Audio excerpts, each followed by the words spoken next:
Merci de nous rejoindre sur Nyota Télévision. Surtout bienvenue à cette édition du journal. Au sommaire, pour la deuxième fois, le chef de l'État, Félix-Antoine Tshisekedi, s'est entretenu avec le comité politique de pilotage du projet de développement à la base. Il s'agit d'une poursuite des discussions sur la mise en pratique du programme de développement de 145 territoires. Et ce 17 janvier, la République démocratique du Congo se souvient du 61e anniversaire de l'assassinat de Patrice Emery Lumumba à Lubumbashi. Le site de Chilatembo demeure toujours un chantier. Les travaux de modernisation de cet endroit n'évoluent plus depuis 20 ans.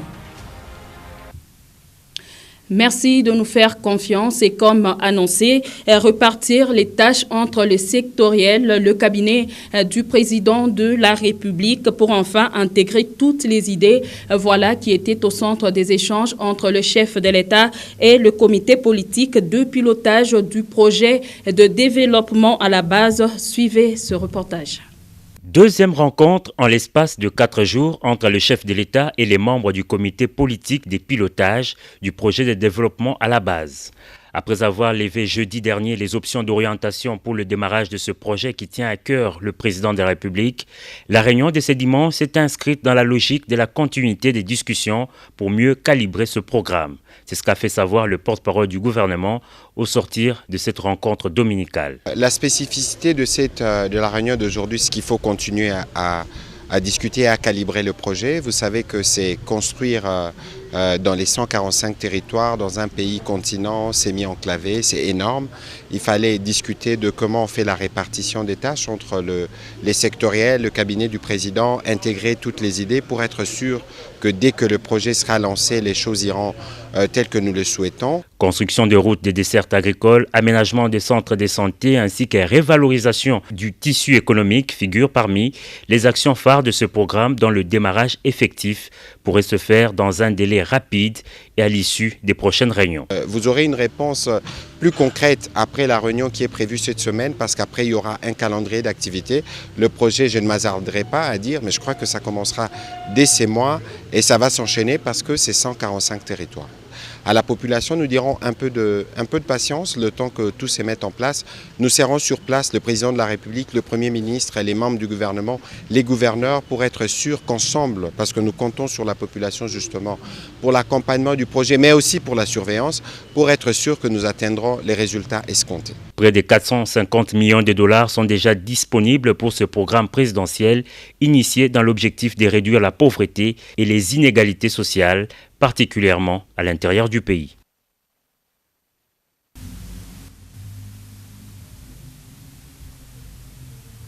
L'institution financière pour les œuvres de développement, IFOD en sigle, a organisé samedi 15 janvier 2022 une cérémonie d'échange de vœux couplée à l'an 1 de son existence. Une cérémonie riche en couleurs à laquelle ont pris part tous les agents IFOD de Lubumbashi, un échantillon de leurs clients ainsi que des invités de marque dont le représentant de l'archevêque métropolitain de Lubumbashi, du GIZ et du directeur provincial de la Banque centrale du Congo. On en parle avec Diane Kassongo-Nyota, Meshak Kaembi. Notre Père et du Fils et du Saint-Esprit. C'est par cette prière qu'a débuté cette double cérémonie de célébration du premier anniversaire de l'IFOD, institution financière pour les œuvres de développement dans la ville de Lubumbashi ce 15 janvier 2022. Par la même occasion, les cadres et agents de cette banque de la Senco ont échangé les vœux pour l'année 2022. Tout le personnel de l'agence de Lubumbashi, quelques clients et plusieurs invités de marque auxquels se sont joints le directeur général et celui des opérations venu de Kinshasa se sont retrouvés au restaurant Casamia pour la circonstance. La journée est riche en couleurs et pleine d'ovations pour cette institution de microfinance qui, en un an d'existence, a su se positionner parmi les grandes.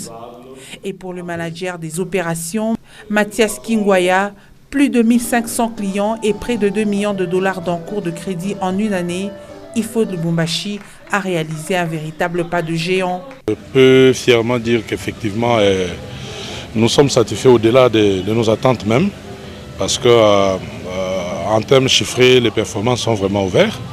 Et d'ailleurs, c'est ce qui nous pousse de faire davantage et de nous étendre encore davantage dans la province du Haut-Katanga. Un travail de titan qui a mérité les encouragements du directeur général André-Paul Ebouma, d'abord à la première promotion d'agents de crédit, puis à toute l'équipe IFOD qui a mis en pratique l'objectif même de la création de cette institution financière. Nous respectons ce que l'autorité de régulation qui est la Banque centrale a édité dans les secteurs en termes de principes de gestion.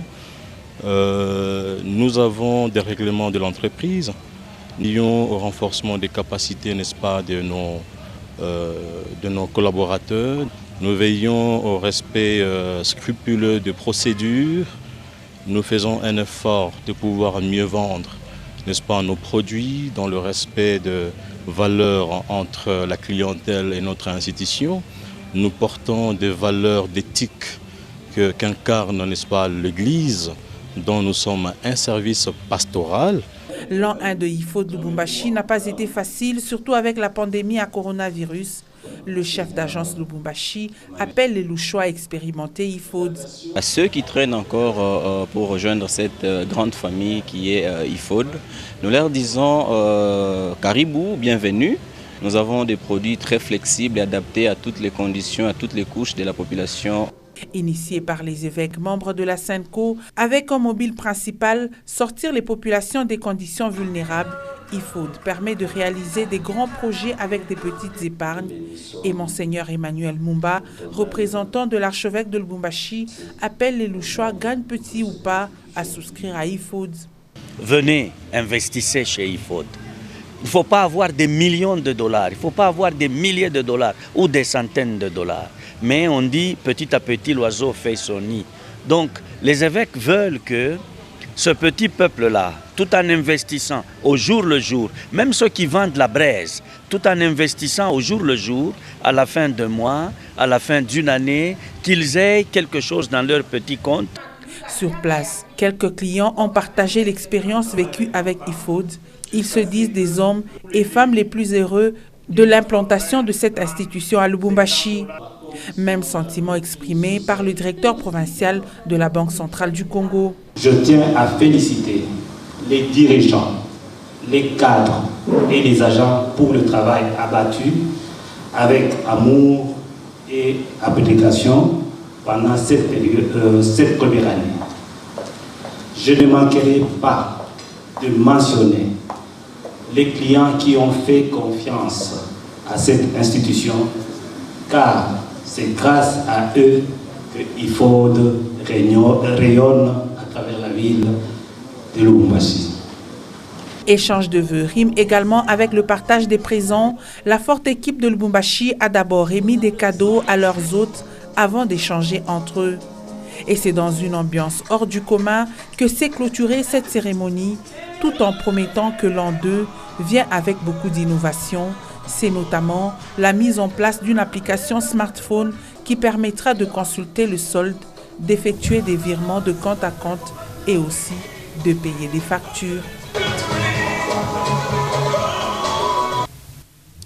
Et puis, la rupture des stocks de carburant serait la principale raison de la hausse de prix de transport à Kindu, chef-lieu de la province du Maniema. Une situation qui perturbe le quotidien de cette population. La hausse de prix du carburant entraîne avec elle le prix de certains produits de première nécessité. Beaucoup plus de détails avec notre correspondant Shabani Youssoufou. Bientôt une semaine, la ville de Kindu connaît la flambée du prix des produits pétroliers. Un litre d'essence qui s'achetait à la pompe à 3 400 se négocie à 6 500 après avoir franchi la barre de 10 000 francs le lundi matin 10 janvier 2022. Cette situation est due à la rupture du stock du carburant dans les tanks de toutes les sociétés pétrolières opérant à Kindu. Une rupture qui fait suite à la même situation observée dans la ville de Kisangani, selon le président des tenanciers des stations pétrolières. D'après cet opérateur économique, le plus grand problème est lié à la chaîne d'approvisionnement, rendue compliquée par le délabrement et l'impraticabilité des voies de communication. À Kisangani, il n'y a pas de stock d'essence. Je dois vous avouer qu'à Kisangani, il n'y a pas de stock d'essence. Les carburant, l'essence est prévu être à Kisangani le 15 de ce mois. Donc ça fait presque 3 semaines, il n'y a pas d'essence à Kisangani. Et du coup, comme là il n'y a pas d'essence, en amont chez nous ici, en fait, il n'y aura pas non plus de l'essence. C'est ce qui a occasionné la rupture. Nous avons consommé ce qu'on avait et pour s'approvisionner, on n'a pas trouvé d'essence là au lieu d'approvisionnement. Alors ça a créé cette rupture-là et c'est ce qui a occasionné cette... Du coup, le prix du transport en commun galope. La course des taxis moto passe de 500 à 1500 francs, voire 2000 francs selon les distances. Situation qui n'est pas du tout profitable aux transporteurs qui ne peuvent plus trouver assez de clients qui deviennent rares. Tunalia ku province ya Manyema kila siku vitu ni kupandaka bei. Leo lita moja essence na kuwa kuvalere ya 15000 francs. Tuko na bibi na batoto tutaishi je bandu shimutone na shia Kindu je tunga ba makuku. La ville de Kindu étant traversée par le fleuve Congo, les habitants, surtout celle de la commune d'Alunguli, située à la rive droite, en payent le prix. En fait, le prix de la traversée par la pirogue passe de 200 francs à 500 francs. Le panier de la ménage n'est pas aussi épargné par cette situation. Le marchand qui compte sur les services du motard est contraint de revoir à la hausse le prix de certains produits agroalimentaires pour espérer réaliser les bénéfices. Par exemple, une bouteille d'huile de palme qui coûtait 1000 francs avant les fêtes de fin d'année a doublé le prix et s'achète à 2000 francs. Un gobelet de farine de manioc passe de 100 francs à 200 francs. Une autre conséquence gravissime est observée dans les cités de l'arrière-province parce qu'elles sont envahies par les opérateurs économiques de Kindu.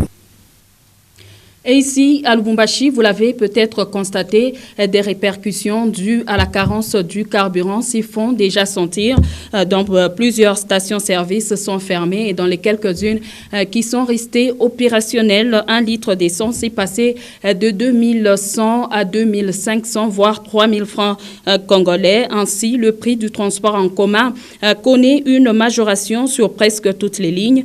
Du côté des conducteurs et motocyclistes, cela se justifie par les multiples difficultés qu'ils rencontrent pour se procurer ne fût-ce qu'une goutte d'essence.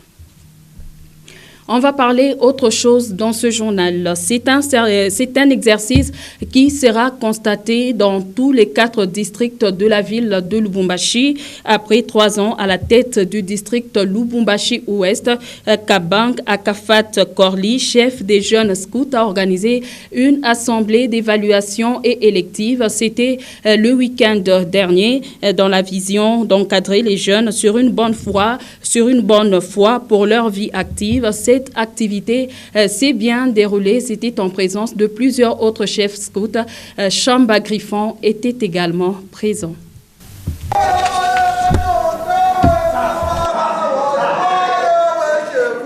Ce sont les jeunes scouts du district de Lubumbashi-Ouest de la commune Katuba. 3 ans après leur mandat dans le comité dirigeant, ils sont en pleine assemblée d'évaluation et même élective.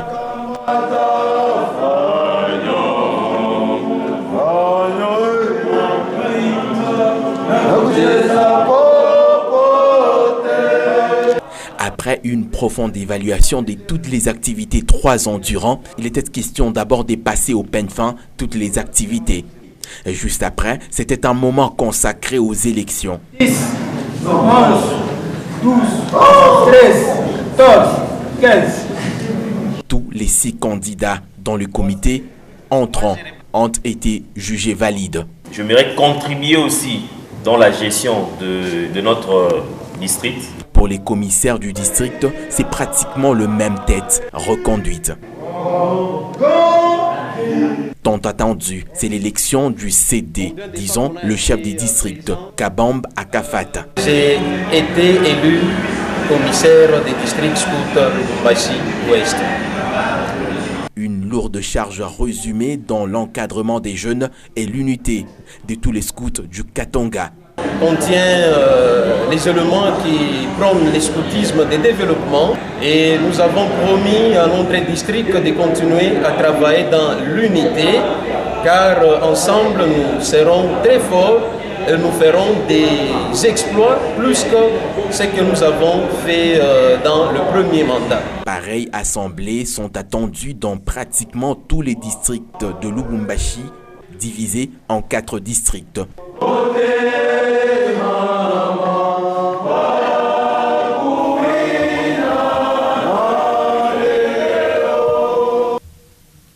Je l'ai également annoncé en début de ce journal, 17 janvier 1961, 17 janvier 2022. Cela fait exactement 61 ans que mourait Patrice Emery Lumumba. Il est avec Joseph Kasavubu, l'une des principales figures de l'indépendance du Congo belge. Cet homme d'État congolais fut assassiné le 17 janvier dans l'actuelle province du Haut-Katanga. Toute sa vie durant, Patrice Emery Lumumba aura marqué l'histoire de la politique congolaise. Je vous propose son portrait signé Ben Kaembi. Né le 2 juillet 1925 à Onaloua, dans le territoire de Katakokombe, Patrice Emery Lumumba n'aura vécu que pendant 35 ans sur la terre des vivants. Avant son assassinat, le 17 janvier 1961, l'homme fut le tout premier ministre du Congo. Une fonction qu'il assuma pendant 2 mois et 21 jours, soit du 24 juin au 14 septembre 1960. Embauché comme employé au bureau dans une entreprise minière du Sud Kivu, Lumumba a travaillé aussi comme journaliste autour des années 45 à Kinshasa et Kisangani, à l'époque Léopoldville et Stanleyville. Mécontent de l'image paternaliste des Belges, Lumumba noua des contacts avec les cercles anticolonialistes de Bruxelles vers 1958. Arrêté, jugé et condamné le 21 janvier 1960, Patrice Emery Lumumba sera finalement libéré après 5 jours pour participer à la table ronde réunissant les principaux représentants de l'opinion congolaise. C'est dans la plus totale improvisation que la Belgique s'était vue cette année-là obligée d'accorder au Congo l'indépendance fixée au 30 juin 1960. Premier ministre à l'époque, Patrice Emery Lumumba prit subitement la parole après un discours plutôt modéré de Joseph Kasavubu, président de la République. D'un franc-parler, l'homme s'adressa à la foule sur l'indépendance. Ça c'est vraiment... Fusillé le soir du 17 janvier 1961 par des soldats sous les ordres belges, Lumumba et ses compagnons seront plongés dans l'acide, selon l'histoire. 61 ans après son assassinat, Patrice Emery Lumumba est considéré comme le premier héros national de l'histoire de l'actuelle République démocratique du Congo. Et on signale par la même occasion qu'au village Chilatembo, les travaux de modernisation du site Lumumba ne sont toujours pas achevés. 61 ans après l'assassinat du héros national, ce lieu mythique pour l'histoire du Congo semble négligé. Le 17 janvier 2022, les Louchois n'ont pas manqué de visiter ce lieu pour saluer la mémoire de Patrice Emery Lumumba.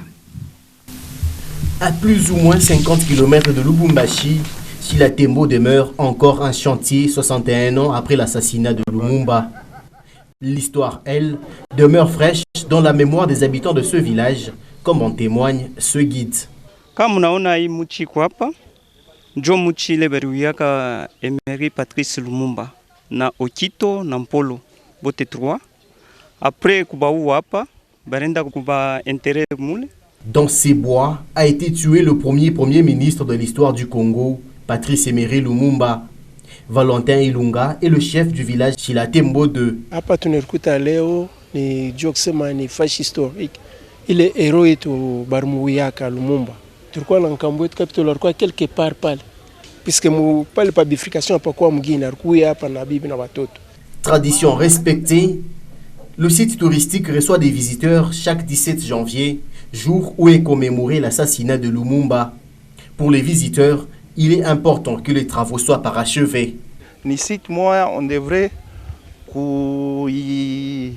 améliorer, kuitengeneza très bien pour que même le blanc, même Bantu Bote, ni site moya ndio peko histoire ya Lumumba. Comment pas des fois je parle on a parlé ndio par quoi damu. Les initiatives du gouvernement provincial pour revaloriser Chilatembo n'évoluent plus. Ce village ne sait malheureusement pas bénéficier de ce qui fait pourtant sa fierté. Un reportage de Ben KMB et Meshak KMB. Et puis, en bref et en images, nous allons vous parler de cette course de cyclisme qui a été organisée ce 17 janvier en mémoire de héros nationaux. Elle est partie du village Chilatembo jusqu'à devant le gouvernorat de province, en passant par Kra, Rond-Point Carrefour, Kilé-la-Balanda, enfin Kassavubu. 5 ententes étaient au rendez-vous, à savoir Lubumbashi, Kipushi, Likasi, Fungurume et Kolwezi. Sur une distance de 105 km, l'entente de Likasi a remporté la course grâce à son représentant Louis Chiana, le désormais champion du Grand Katanga, suivi de Moubambe Gaël de Kolwezi et Mbia Martino de Lubumbashi. Autre chose, Ali, c'est cet homme âgé de 32 ans qui a perdu la vie de suite d'une blessure qu'il aurait reçue au front depuis le 4 janvier dernier. Son meurtrier s'est reporté disparu. Voilà qui a causé une forte tension l'après-midi de ce 17 janvier dans la cité minière et frontalière de Kipushi. On en parle avec Merveille Congolo, Louis Lumami.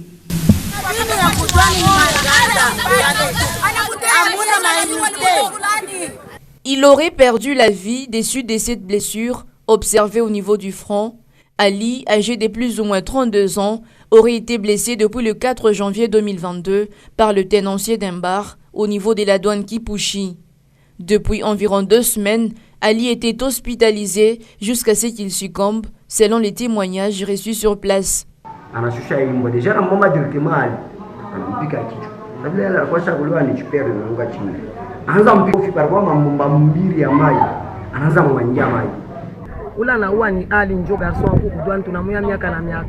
mort de cet homme a suscité la colère de la population qui n'a pas eu d'autre choix que celui de saccager la terrasse de celui qui est considéré comme meurtrier. Ce dernier serait d'ailleurs porté disparu.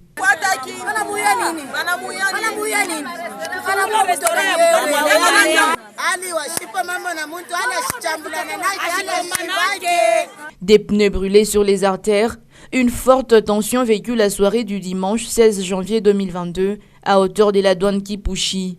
Il a fallu l'intervention de la police nationale congolaise pour imposer le calme. Et nous allons cette fois parler de ce fait aussi triste. Un Anglais bertois a trouvé la mort peu avant le début du match entre le tout-puissant Mazembe et l'ASV Club au stade tout-puissant Mazembe de la Kamalondo. C'était dimanche 16 janvier 2022. Toujours compatissant, Moïse Katumbi Chapwe vient de prendre en charge le deuil. C'est ce que nous dit Gentis Mutombo dans cet élément de reportage.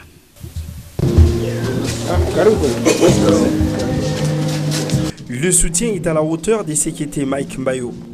Quelques heures après la mort de cet inconditionnel supporter des Corbeaux et membre de la section TP Mazembe au Aboura Aéroport, le président Moïse Katumbi a dépêché la coordination des fans sur le lieu du deuil.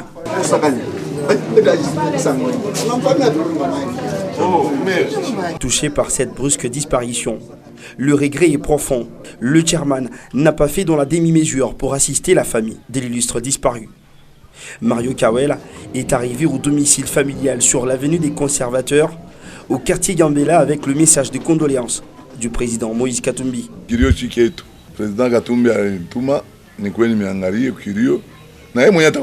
Des sacs de braise, des sacs de farine, des bidons d'huile de palme et végétale ont été remis à la famille. Un réconfort digne de ce valeureux Anglebertois dont les Corbeaux se rappelleront toujours. Et c'est au tour de la famille de dire un grand merci à la famille TP Mazembe et surtout à son président Moïse Katumbi. Kujina ya famille minjo responsable na pika aksanti sana kwa président Moïse Katumbi kwa kitendo anatutendea hii. Antuka Mungu amubariki pa kubeba en charge kilio ya petit frère Mbayo Mike. Tunashukuru sana. Mungu amubariki sana. Jusqu'à son dernier souffle, Mike Mbayo est resté un servant fan du TP Mazembe. Le soutien de Moïse Katumbi va jusqu'à prendre en charge la totalité du deuil et son déroulement. Ça veut dire fanatique wetu na président wetu Moïse Katumbi tutabeba kilio kio en charge. tutajika kukasangiri, tutauza sanduku, tutarisha kilio na mwisho wa kilio. C'était l'un des nôtres, a dit Mario Kawel, représentant le président Moïse Katumbi à cette visite pour honorer la mémoire de Mike Mbayo. Après concertation avec la famille de Mike Mbayo, l'enterrement interviendra ce jeudi, 20 janvier 2022. Voilà qui met un terme à cette édition du journal. À vous tous, je dis sincèrement merci de l'avoir suivi. Un plaisir de vous informer. Au revoir, à demain.